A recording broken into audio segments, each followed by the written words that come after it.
glorifier, toi le Dieu qui nous aime d'un amour éternel. Nous voulons te témoigner notre reconnaissance.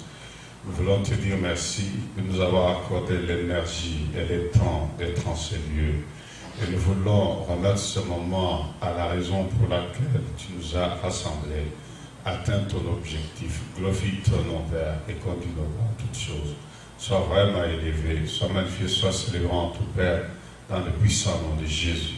Amen. Amen. Que Dieu vous bénisse, veuillez vous asseoir. Nous bénissons le Seigneur qui nous accorde sa grâce. Oui, chaque fois que nous pouvons bénéficier de sa présence, que nous pouvons bénéficier d'être acceptés en sa présence, nous devons aussi glorifier, remercier Dieu, parce que cela est une montre de son amour et de sa grâce. Car il ne peut dire qu'une chose arrive sans que l'Éternel l'ait ordonné. Je m'a raconté une histoire aujourd'hui. Je parlais avec quelqu'un au téléphone qui est plus loin d'ici, en Afrique. Il m'a raconté une histoire d'un monsieur qui était le long de la route. Il venait de l'église, il était le long de la route, il s'en allait quelque part. Un chauffeur mauvais est sorti de la route. À vive allure, l'a ramassé, l'a écrabouillé. Le monsieur a été déchiqueté et le cou est déchiqueté à morceaux. Et vous voyez, le Seigneur, il savait que cet homme, à cet endroit-là, il allait rencontrer ce véhicule. Amen. Amen. Il savait. Pourquoi n'a-t-il rien fait? Il cherchait. Dieu, il est souverain dans ses décisions, dans ses actes, dans ses actions. Il est au courant de tout. C'est ainsi que chaque fois que nous pouvons être bénéficiaires de bonté, de faveur, de grâce de Dieu, nous avons besoin de lui dire merci. Et celui qui m'a parlé, je lui dis, il est dit dans les Écritures, rendez grâce en toutes choses à Dieu. Même pour cette situation-là. Rendez grâce en toutes choses à Dieu, car c'est là, à votre égard, à votre endroit, sa volonté. Dieu, il ne veut pas qu'on lui pose des questions, il ne veut pas qu'on l'interroge, il veut simplement qu'on lui dise merci. Qu'on lui dise merci parce qu'il est souverain, il est au-dessus de tout. Et les questions du genre pourquoi, ce ne sont pas des questions que nous devions lui poser. Nous avons besoin de comprendre ce qu'il veut que nous fassions. Nous n'avons pas besoin de lui demander à s'expliquer, à se justifier. Il est Dieu. Amen. Mais au-delà de nous poser des questions du genre, mais pourquoi ceci Seigneur, pourquoi ça Seigneur, nous avons besoin de savoir quelles sont les choses que nous pouvons dire à Dieu. Nous sommes ce soir en ces lieux pour parler à Dieu, pour prier Dieu, pour invoquer Dieu, pour chercher Dieu. Alors, loin de le juger, loin de lui demander des explications sur autant de situations qui peuvent être dans notre vie. Nous savons qu'il nous a laissé une chose. Il nous a donné la capacité et le moyen, la possibilité de lui parler. Et Jacques dit, quelqu'un parmi vous, est-il dans la joie qui chante des cantiques? Est-il dans la tristesse qu'il prie? C'est très important. Chanter des cantiques, c'est prier. Prier pour demander, c'est prier. C'est-à-dire qu'en tout temps, en toutes circonstances, nous avons besoin de prier. Et Paul dit, faites en tout temps toutes sortes de prières. Toutes sortes de prières. Avec des supplications, des actions de grâce. Ce qui m'intéresse, c'est faites en tout temps toutes sortes de prières. Et en parlant de sortes de prières, nous avons la prière qui reconnaît que Dieu est Dieu. C'est une sorte de prière. Nous avons le temps de nous arrêter et de dire à Dieu, oui Dieu, tu es Dieu. Nous reconnaissons que tu es Dieu. Dans tes décisions, nous reconnaissons que tu es Dieu. Dans ta souveraineté, nous reconnaissons que tu es Dieu. Faites en tout temps, par l'Esprit, ajoute-t-il. Faites en tout temps, par l'Esprit, toutes sortes de prières. Par l'Esprit, voudrait aussi dire dirigé par l'Esprit. Paul a dit, en s'adressant aux Corinthiens, que l'Esprit sonde tout. Même les profondeurs de Dieu. Il m'est déjà arrivé, il y a très longtemps de cela, l'Esprit m'a réveillé en pleine nuit, à 3 heures du matin, pour prier, sans savoir pourquoi je priais. Et je comprends ce texte des Écritures, la lettre de Paul aux Romains. Il dit, nous ne savons pas comment prier, parce que l'Esprit Dieu nous aide dans nos faiblesses. Nous ne savons pas ce qu'il convient de demander à Dieu. Nous ne savons pas. Bien aimé, à des moments où nous ne savons pas qu'est-ce qu'il convient de demander à Dieu. Des fois même les prières que nous faisons sont tout à fait peut-être pas ce que Dieu voudrait réellement que nous fassions comme prière. Et voilà que je suis réveillé, j'ai les fardeaux de prière et je commence à prier. Je commence à prier, je continue à prier. Je sens que quelqu'un est en danger. Je sens que je dois soutenir quelqu'un qui est en danger. Je prie.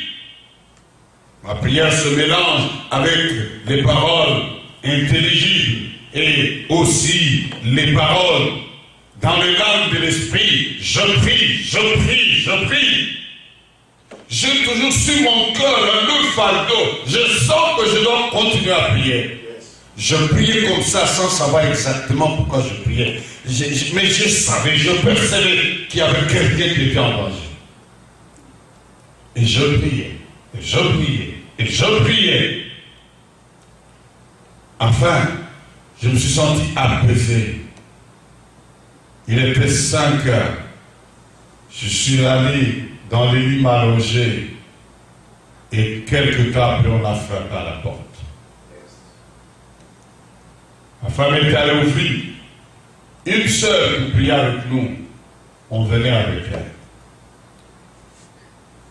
Elle avait perdu toute la raison. Elle parlait des choses comme divagant. On l'a placée sur la chaise avec sa tante qui l'accompagnait, chez qui elle était.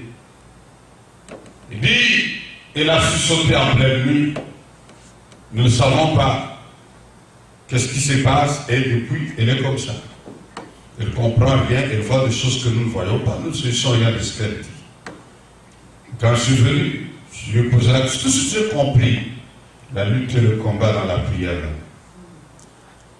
Je lui ai posé la question, qu'est-ce qui se passe, ma soeur?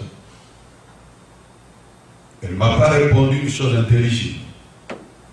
Et seulement c'est eux, ils sont venus. C'était comme ça, c'était tout. Je lui ai posé la main, je priais, simplement. J'ai dit qu'on la laisse dormir. Cette sœur-là a dormi en ce moment-là. Elle s'est réveillée que pour manger. Donc elle a dormi comme ça jusqu'au soir. Elle a mis à 104 ans. Elle a dormi jusqu'au soir. On l'a réveillée au cours de la journée. Elle est allée se laver, elle a mangé, et elle a dormi encore. Elle a dormi pendant 2 jours. Donc elle a dormi, elle est allée jusqu'au lendemain, on l'a réveillée, elle a fait ses toilettes, elle a encore mangé, elle a dormi. Et après ces 2 jours, elle pouvait raconter son histoire parce qu'elle était totalement lucide. Elle n'avait rien fait d'autre. Elle a dit qu'elle était dans son sommeil, qu'elle s'est levée, elle voulait prier, qu'elle a eu une sorte de vision terrifiante. Elle a vu comme un lion qui vient l'attaquer. Elle a retenu l'heure. Il était 3 heures du matin. Et moi, je suis réveillé dans la prière à 3 heures du matin. Elle s'est mise à se battre depuis cette heure-là et j'étais avec elle dans ce combat dans la prière. Bien aimé dans le Seigneur, il vous arrive sans comprendre comment vous sentez, vous êtes en train de prier, vous sentez que vous avez la préoccupation, vous avez comme le souci de quelqu'un. Quelqu'un vous vient à cœur. Vous avez une impression dans le cœur. Vous sentez que vos pensées vont vers elle. Mais vous ne comprenez pas pourquoi vos pensées vont à lui alors que vous êtes en prière. Quelqu'un a appelé ça le flot de l'esprit. C'est comme des vagues qui vous dirigent vers X, vers Y. En ce moment-là, ne perdez pas le temps. Commencez à prier pour cette personne. Même si vous ne savez pas de quoi il est question, recommandez-la au Seigneur. Priez que Dieu l'assiste. Priez que Dieu la soutienne. Et vous verrez qu'à un moment donné, l'Esprit va commencer à mettre des paroles précises dans votre cœur afin de les adresser à Dieu. Dieu, il peut vous conduire à secourir quelqu'un qui est très loin. Mais vous pouvez être distrait. Et la personne peut tomber dans un danger dont vous aurez pu lui épargner si vous avez été attentif au Seigneur. Une fois, je me lève un matin, je vais à mon travail, je me sens triste. Je me sens comme quelqu'un qui a un problème ou qui va avoir un problème. Je vais faire toutes choses, je sens que non. Il faut que je rentre, m'enfermer dans mon bureau et prier. Je commençais à prier comme ça, à prier. Je ne comprenais pas pourquoi. J'ai intercédé. Je bénissais Dieu. Je me recommandais moi-même à Dieu. Je recommandais mes biens. Mais je sentais qu'il y avait quelqu'un qui m'était proche, qui devait être en problème. Effectivement, sans le savoir, parce que je vivais à une distance de la famille, voilà que ma mère, en ce moment-là, celle qui m'a élevé, était entraînée urgemment dans la salle d'opération parce qu'elle avait un problème dont l'intervention a pris 4 heures du temps. Et je me suis rendu compte que pendant ces 4 heures, ça a couvert le temps où j'ai eu ce malaise dans mon esprit. Et que je ne pouvais rien faire d'autre que prier. Jusqu'à ce que, enfin, le fardeau était parti, le poids était levé de mon cœur, l'intervention terminée, on a sorti de la salle d'opération. Et ça, je vais l'apprendre par la suite. C'est que le lendemain, je me dis, je sens mon cœur, je n'étais au courant de rien, personne ne me l'avait dit. Je vais voir les parents. J'arrive, je trouve qu'il y a une situation. On me dit, mais tu n'étais pas au courant. Mais maman a failli mourir hier. Amen. Je suis entré, je veux parler de bienfait de la prière. Mais je veux aussi parler de la prière d'un homme et d'une femme sensible à Dieu. Quand nous venons pour prier, nous ne venons pas simplement parler de choses à Dieu. Nous venons pour lui parler en relation avec ce que lui voit, ce que lui connaît, ce que lui prévoit, ce dans quoi il veut que nous jouions un rôle. Votre prière ce soir peut sauver quelqu'un d'un grand danger. Votre prière ce soir peut libérer. Votre prière ce soir peut transformer. Ne dites pas je suis seul, je suis petit, je suis faible, je suis incapable. De ton côté se trouve Dieu. Et qui est avec Dieu fait la vraie majorité. La puissante majorité. la réelle majorité. Si Dieu est avec nous, qui sera contre nous? Voilà pourquoi, bien-aimés, comme Paul a dit, faites en tout temps par l'Esprit toutes sortes de prières. Nous voulons aussi ce soir, conduits par l'Esprit, faire toutes sortes de prières. J'ai à cœur que ce soir, nous puissions prier dans la liberté totale, c'est-à-dire que chacun prie selon les sujets que l'Esprit va lui mettre à cœur. Certaines fois, quand on conduit la prière avec des sujets, prions pour ceci, prions pour cela, ça peut être juste le modérateur de la prière. Mais Dieu a peut-être des sujets particuliers qu'il veut mettre à ton cœur. Parce que Dieu sait que nous avons rendez-vous ici, ce soir, pour prier.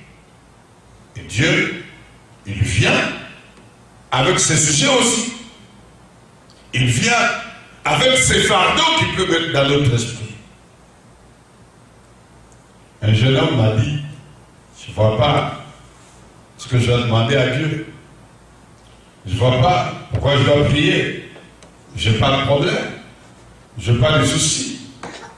Je n'ai aucune situation. Je vis bien ma famille. Mais prends en charge. C'est-à-dire que ce jeune homme, il ne portait aucun fardeau de lui-même. Tout était pris par ses parents. Mais il oubliait que ses parents étaient portés par quelqu'un. Pour qu'ils arrivent à le porter comme ils le portaient, il fallait qu'eux-mêmes soient aussi portés. Il y avait des choses qui avaient besoin que lui aussi apprenne à parler à Dieu. Ne fût-ce que pour lui dire merci, merci Seigneur de ce que tu m'as donné des parents qui me partent, qui ont ce dont j'ai besoin.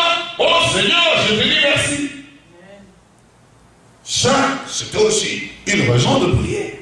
Et quand Paul dit, faites en tout temps par esprit toutes sortes de prières, il ne faudrait pas dire simplement demander, mais je voudrais aussi insister ce soir parce que nous venons pour demander. Nous venons pour demander l'intervention de Dieu dans la vie des hommes. Nous venons pour chercher l'intervention de Dieu dans son église. Nous venons pour chercher l'intervention de Dieu dans nos vies. Là où nous n'avons pas un souci à présenter à Dieu, nous avons au moins un cantique à lui chanter parce que nous sommes dans la joie. Et Jacques a dit, quelqu'un parmi nous est-il dans la joie, qu'il chante des cantiques. Est-il dans la tristesse, au lieu que la tristesse ne détruise, qu'il prie. Et ce qu'il prie veut dire qu'il demande. Comme Paul le dit aux Philippiens, ne vous inquiétez de rien, mais en toutes choses, faites connaître à Dieu vos besoins. Je ne sais pas s'il y a un homme sur la terre qui n'a pas un besoin. Chaque matin, en nous levant, nous avons un besoin. Même les gens qui paraissent les plus comblés de biens matériels, ils se mentent parce que les gens pensent que ne prie que celui qui a la richesse du matériel. Non. Il y a des gens qui sont les plus comblés du matériel, ils ont toujours besoin du matériel. On se demande pourquoi. L'homme ne se rassasie pas d'avoir, de posséder. Mais le vrai besoin n'est pas le besoin matériel. Le vrai besoin, c'est la présence de Dieu dans la vie de quelqu'un. C'est la paix que Dieu donne, c'est la joie que Dieu donne. Beaucoup sont sur cette terre, ils n'en ont pas. Un ami européen, il est venu en Afrique, nous l'avons accueilli. On a fait le travail avec lui. Quand il est venu à l'arrivée, il avait un message très critique. En parlant à l'église du pays où il était venu, il jugeait, il était trop sévère. Il avait en tête tout ce qu'il a vu les Africains faire dans son pays.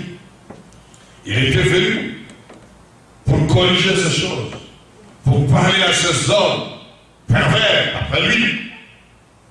Il faut noter que tous n'étaient pas pervers et que les méchants, ils ne sont pas que dans un continent. Les malfaiteurs, ils ne sont pas que dans un pays. Le mal est sur toute la terre. Le mal habite dans l'homme, dans tous les coins. Quand on a croisé les gens qui ont exagéré dans ces choses, on croit qu'il n'y a que eux qui sont méchants et mauvais. Mais dans les pays aussi, il y a des bonnes personnes. Souvent, je dis ça aux gens.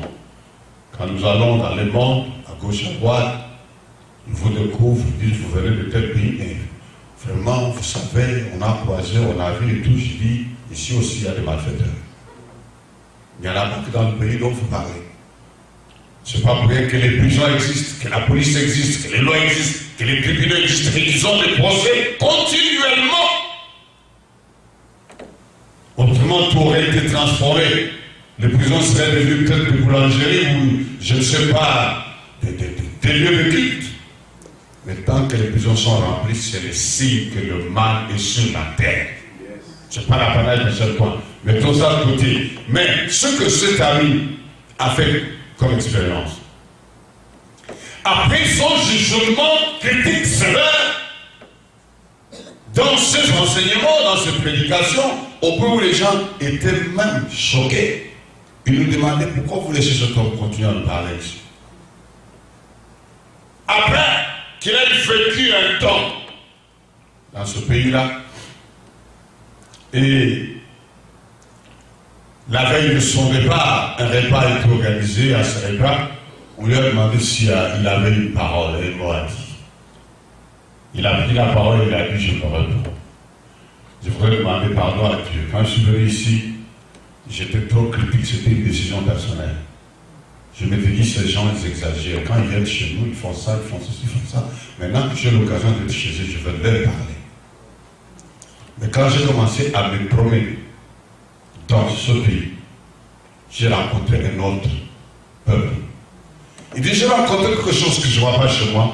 J'ai rencontré la joie. J'ai rencontré un peuple heureux sans raison. Amen. Vous voyez ça? Alléluia. Il n'a pas de raison d'être heureux. Il est misérable. Il est meurtri. Il n'est pas habillé. Il n'a pas de moyen de transport. Il dit, chez moi, je vis, je suis assuré par mon pays. Chez moi, j'ai ma petite pharmacie chez moi à la maison. Chez moi, j'ai mon médecin de famille. Mais je n'ai pas la joie. Je suis stressé, je suis dépassé, je suis débordé. Je suis en face d'un peuple débordé, d'un peuple stressé, d'un peuple sans paix. Alors, il a pris une photo d'un petit bonhomme. Ce petit enfant, il n'a comme culotte que la partie qui est ici. Derrière, il n'y a plus rien. Et il lui a pris une photo parce que ce petit, lorsqu'il l'a rencontré, ce petit a ri, un rire le plus profond de son cœur. Et ce petit, il est dans cette photo-là. Il rit, la bouche grandement ouverte, et il dit, ce monsieur, il rougit, il coule les larmes. Il dit, mais pourquoi ce petit rit? Quelles sont les raisons qui font qu'il rit? Il a la paix et la joie comme ça. Ce petit n'a pas de culotte. Il a le derrière ouvert. Il n'a comme culotte que les morceaux qui cachent devant. Ce petit ne sait même pas la chaussure. Ça s'appelle comment? Il n'a rien. Ce petit, il est plein de poussière, il est craseux. Mais ce petit, le long de la route, il est souriant. Il dit, tout le temps que j'ai vécu ici, j'ai rencontré des hommes et des femmes comme ça. Des hommes et des femmes heureux, qui n'ont pas de raison d'être heureux, qui ont plus d'une raison d'être en colère, d'agresser les passants, d'agresser Dieu. Mais ces gens, ils sont dans la joie et dans la paix. Vous voyez, je voulais vous dire que la sécurité réelle, ce n'est pas avoir de biens matériels. Mais c'est avoir cette joie profonde, réelle, cette paix que seul Dieu peut donner. Alors il dit, quelqu'un parmi nous était dans la joie, qui prie, qui chante des cantiques, c'est prier aussi. C'est louer Dieu, la louange. Est-il dans la tristesse qu'il prie? C'est-à-dire, au lieu de laisser sa tristesse l'envahir et le détruire, qu'il parle à Dieu. Amen. Amen. Qu'il parle à Dieu. Je ne vais pas prendre beaucoup de temps, parce que je verrai qu'on ait le temps pour prier. Mais je voudrais nous parlait d'un homme qui a prié. Un homme dont le témoignage nous est présenté dans la Bible.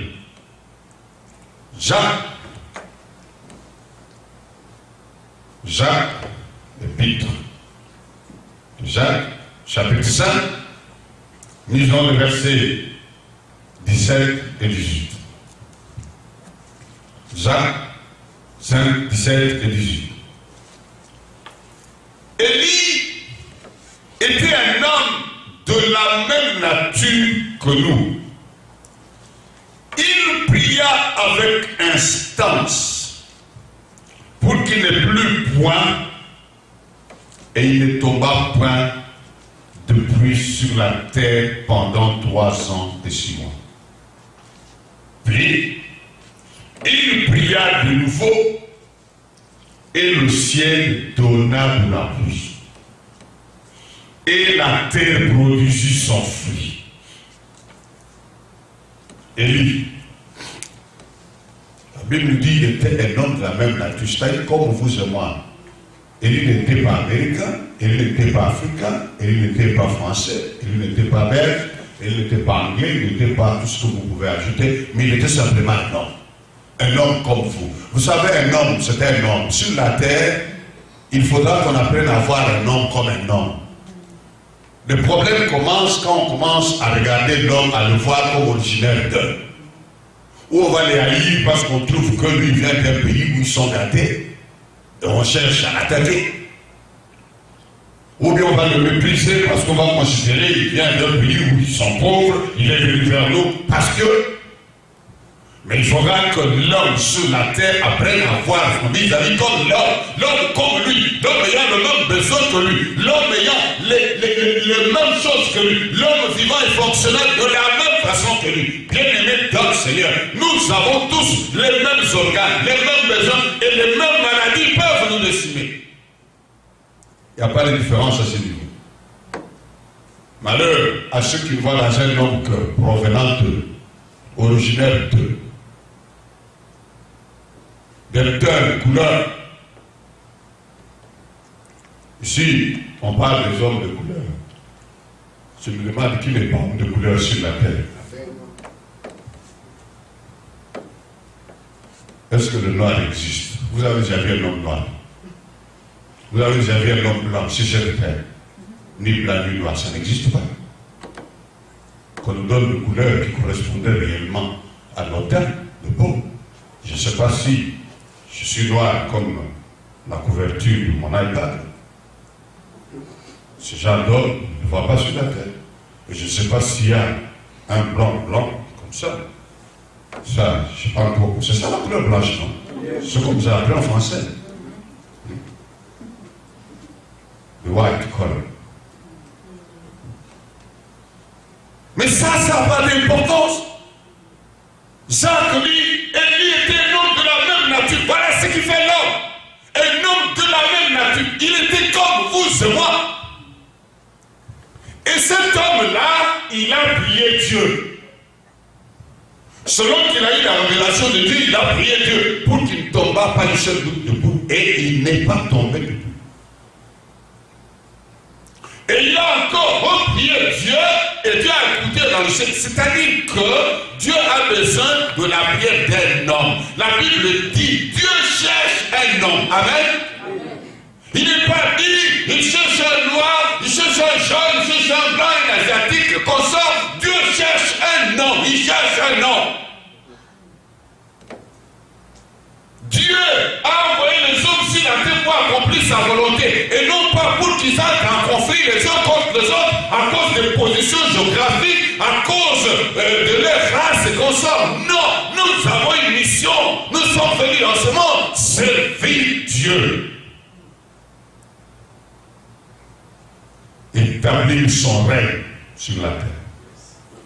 Et là où le règne de Dieu vient, la paix vient. La joie vient, la concorde vient, l'amour triomphe. Malheureusement, nos États, nos nations, nos gouvernants sont conduits et contrôlés par la loi de la haine, la loi de l'égoïsme, Dans le manque d'amour. Voilà pourquoi il y a le mal qui domine sur la terre. Et nous avons besoin, le peuple de Dieu, de prier pour que Dieu règne. C'est ça notre mission. Élie a prié. Dieu cherche un homme. Élie était un homme que Dieu a trouvé. Il cherche un homme qui se tient à la brèche pour bloquer, pour empêcher l'envahissement, pour empêcher la destruction, pour empêcher la mort. Dieu cherche un homme. Il a trouvé ce homme, Élie. Dieu était contre le mal qui se faisait par Akab et sa famille en Israël.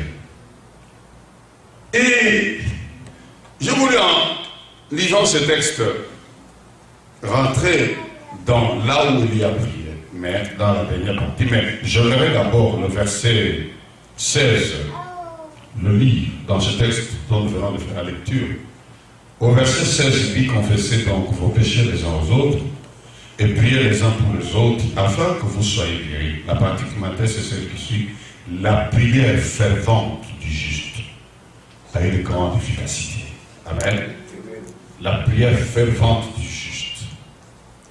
Vous voyez, le juste, cet homme Élie, on dit qu'il était un homme, je vous ai dit tout à l'heure, un homme comme vous et moi, de la même nature que nous. Il avait que ça comme caractéristique. Il était juste. Il n'a pas eu de préférence par rapport à lui-même. Vous savez, lorsque Dieu avait demandé à Jonas d'aller parler à Ninive, Jonas a dit: je ne peux pas, jamais je ne peux pas. Si, tu ne peux pas me demander ça. Ces gens-là ne sont pas de la même nature que moi. Vous savez ce qu'ils sont par rapport à nous. Vous savez ce que la femme samaritaine a dit à Jésus? Il a dit: nous, et vous autres là, on ne s'entend pas. Elle l'a reconnu, l'a identifié chez moi par la façon de dire: toi, tu es juif, moi je suis samaritain. Depuis nos grands-parents, on ne s'entend pas. Donc même dans les choses de Dieu, les choses spirituelles, nous sommes séparés. Ah, je plains les gens qui vont croiser des tribus qu'ils ont haïs sur la terre au ciel. Ils vont sortir ou ils vont entrer. Ça va être terrible. Un monsieur m'a dit: s'il y a une faveur que je peux demander à Dieu, je voudrais qu'il me laisse entrer au ciel avec ma peau noire. Pour que d'autres personnes réalisent qu'elles doivent être entrées au ciel. Je dis: c'est pas nécessaire. Dieu ne fait pas de discrimination au ciel. Nous aurons tous la même allure, la même nature. Voilà ce qu'est Dieu. Le spirituel, c'est cela. Ainsi, Élie est caractérisé par ça. Il était un homme de la même nature que nous. C'est-à-dire qu'Élie n'était qu'un homme et il ne voyait qu'un homme. Et il a prié. On dit la prière fervente d'un homme juste. Le juste, c'est celui qui est du côté de Dieu. Le juste, c'est celui qui voit les choses comme Dieu le voit. Le juste, c'est celui qui n'a pas acception des personnes. C'est celui qui peut intercéder même pour celui qui lui a fait du tort, qui lui a fait du mal, mais qui il apprend que celui-là a des problèmes, il prie, que Dieu le sauve, que Dieu le secoue. Cet homme, cette femme-là, sa prière est faite avec fervence, avec engagement. Élie a fait une prière fervente, une prière qu'on fait avec le cœur. Beaucoup de gens prient par la bouche. Mais Dieu veut la prière du cœur, un cœur qui gémit. Comme Anne, lorsque elle était frappée de sérénité et qu'elle était là, au lieu de rencontre, du rendez-vous, elle était là, elle remuait ses bouches, ses lèvres, elle parlait, elle remuait les lèvres, elle remuait les lèvres. Le sacrificateur a vu en elle une femme ivre. Dis-toi avec ton ivresse, jusqu'à quand tu vas faire ça ici? Il a dit: je ne suis pas ivre. Ta servante, elle a un cœur plein, un cœur qui déborde. C'est de trop plein de cœur que je suis en train de parler. Je déborde, j'exprime mon cœur, je le déverse devant Dieu. Et cet homme de Dieu a compris, il a dit: que Dieu t'exauce. va en paix. Et Dieu l'a exaucé. Amen. La prière fervente, la prière du cœur, la prière engagée. Je voudrais que tu fasses cette prière-là ce soir. Je ne suis pas pour toi. Ce n'est pas pour ta maison, pour ton voisin, pour une connaissance, pour un inconnu, pour l'église. Quand tu verras que tu as prié avec le cœur, cette prière aura une grande efficacité, c'est-à-dire qu'elle a une grande puissance. Amen. Amen. La prière fervente, elle libère une grande puissance. Yes. Nous allons prendre un roi, chapitre 18, je vais terminer par là et nous allons rentrer dans la prière. Un roi, chapitre 18.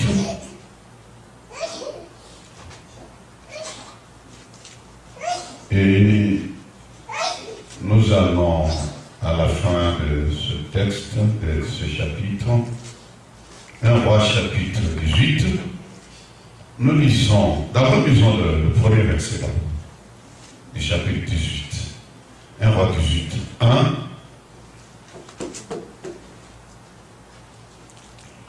Bien de jours se coulaient, et la parole de l'Éternel fut ainsi adressée à Élie dans la 3e année. Va, présente-toi devant Akab, et je ferai tomber de la pluie sur la face du sol. Et Élie alla pour se présenter devant Akab. La famille était grande à Samarie. Maintenant, nous allons au verset 42 jusqu'à 46. Akab monta, bon, on commence 41. Et Élie dit à Akab, monte, mange et bois, car il s'est fait un bruit qui annonce la pluie. Akab monta pour manger et pour boire. Mais Élie monta au sommet du Carmel et s'épancha contre terre. Il mit son visage entre ses genoux et dit à son serviteur, monte, regarde du côté de la mer. Le serviteur monta, il regarda et dit, il n'y a rien. Élie dit cette fois, retourne. À la 7e fois, il dit, voici un petit nuage qui s'élève de la mer et qui est comme la paume de la main d'un homme. Élie dit, monte et dit à Akab, attelle et descend afin que la pluie ne t'arrête pas. En peu d'instants, le ciel s'obscurcit par les nuages, les vents s'établissent et il y eut une forte pluie. Akab monta sur son char et partit pour Israël. Amen. Élie a écouté Dieu. Dans la dernière partie, je voudrais insister un peu sur ça et nous allons arrêter par là.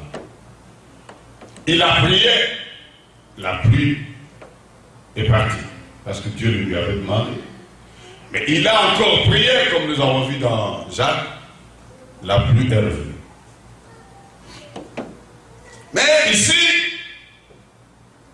Élie, lorsqu'il a prié, Dieu l'a exaucé, le feu est tombé du ciel, il a demandé à Akab, tu peux partir parce que la pluie bientôt tombe. Akab a traîné, parce qu'Akab ne croyait pas dans la pluie, il ne voyait pas la pluie. C'était une sécheresse manifeste. Élie raconte des histoires, il est resté là. Élie, lui, est allé au sommet de la montagne, il s'est assis là, il a mis sa tête entre les jambes et là-bas, il prie. Il priait pour que Dieu confirme sa parole, il envoie la pluie. Il a envoyé son serviteur, va regarder la ligne du ciel.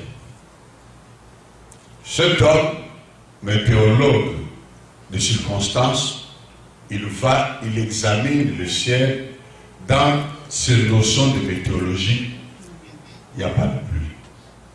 Et lui te raconte des histoires. Il revient et lui dit, il n'y a rien. Et lui a dit, dit, va regarder. Il lui a pas dit, tu vois quoi? Le monsieur, je ne sais pas qu'est-ce qu'il regardait. Est-ce que lui-même savait qu'est-ce qu'il lui a demandé de faire? Il est venu, il lui a dit, il n'y a rien. Il n'avait rien vu. Cette fois, on lui demande d'aller regarder. En d'autres termes, après que Élie ait fait tout ce qu'il a fait, maintenant il attend la manifestation de Dieu pour la pluie, pour bénir le peuple. N'oubliez pas que là où il était sur le lieu du rendez-vous, Élie a fait consumer tout ce qu'il y avait comme réserve d'eau pour le peuple. N'oubliez pas que c'était dans un moment de sécheresse de 3 ans déjà. Le peu d'eau qui restait, Élie a demandé à ces gens-là de verser sur l'offrande là. Ils ont amené toute l'eau qu'il y avait dans le coin, ils ont versé là-bas. Ils n'ont plus d'eau. Ils ont agi aussi par la foi. Ils ont versé toute l'eau qu'ils avaient. Alors que le vrai problème là-bas, c'était l'eau. Ils ont mis l'eau. Ils sont restés sans eau. Là, ils sont rentrés dans la joie d'avoir vu la gloire de Dieu. Il n'y a plus d'eau. Mais Dieu avait dit à Élie, je vais retourner la pluie et la terre va reproduire de fruits, ces gens-là vont manger. Il n'y aura plus de soucis d'eau. Élie est allé là, mais la pluie ne vient pas tout de suite. Il envoie le monsieur vient avec un message décourageant, il dit, il n'y a rien. Prophète, lève-toi, en d'autres termes, c'est moi qui amplifie, lève-toi, trouve comment échapper déjà, parce que la colère de ces gens, quand ils vont revenir, ils vont se rendre compte qu'il n'y a pas eu de pluie. Et je pense, je me dis moi-même que c'est pour ça qu'Akab traînait encore là-bas. Parce qu'il voulait aussi trouver l'occasion de régler son compte à Élie, qui a ici induit le peuple dans l'erreur que lui-même le roi, d'après leur analyse, leur jugement. Mais voilà, pendant qu'il était là, Élie n'avait qu'une autre pensée dans le cœur, la pluie. Élie là, il voyait la pluie. Élie, il parlait la pluie. Élie, il demandait la pluie. Élie, il bénissait Dieu pour la pluie. Il louait Dieu pour la pluie. Il n'avait pas besoin de regarder le ciel, que quelqu'un d'autre regarde à sa place. Élie ne voulait pas regarder. Élie ne voulait pas être découragé. Élie ne voulait pas être démobilisé. Et ça, c'était la prière fervente. Élie était là, il parlait au ciel. En ce moment-là, il bénissait le ciel pour la pluie. Il glorifiait Dieu pour la pluie. Il rappelait autant de choses à Dieu. Dans ce dont Dieu est capable, dans ce qu'il a déjà fait depuis que la création existe. Et il était là, la tête entre les jambes, il était en train de voir le ciel d'une autre façon. Il avait les yeux fermés, mais lui il voyait une vision du ciel dans laquelle il voyait l'eau inonder la ville, le pays, le coin et le coin. Il voyait l'eau inonder. Et cet homme venait l'interrompre. Quand il était dans ces visions-là glorieuses, cet homme venait et lui disait, prophète, il n'y a rien. Il lui rentre encore. Tu ne reviendras ici que quand tu verras quelque chose. Et moi, je me lèverai ici que quand tu auras vu quelque chose. Cet homme, quand il voit, la seule chose qu'il voit, il vient apparaître dénigrement. Il y a un petit nuage qui est comme une paume de main d'un homme. Et maintenant il dit, ok, ça ne suffit. Va dire à Akab qui traînait encore qu'il doit partir. De peur que la pluie l'attrape. Et à la minute, les mécanismes météorologiques ont agi. Le vent revient, ramène les nuages. Et ça entre en fonction. Et soudainement, une forte pluie vient. Pourquoi? Parce qu'il a prié avec le cœur. La prière fervente de l'homme juste. Il a prié avec le cœur. Je ne voudrais pas dire que prier en parlant soit mauvais, mais je voudrais dire que ce que l'on parle soit ce qui vient du cœur. Et c'est ainsi que Paul a dit, faites en tout temps par l'esprit. L'esprit dépose dans notre esprit. Il dit, celui qui sort de le cœur connaît la pensée de Dieu. Et c'est selon Dieu qu'il intercède en faveur de ça.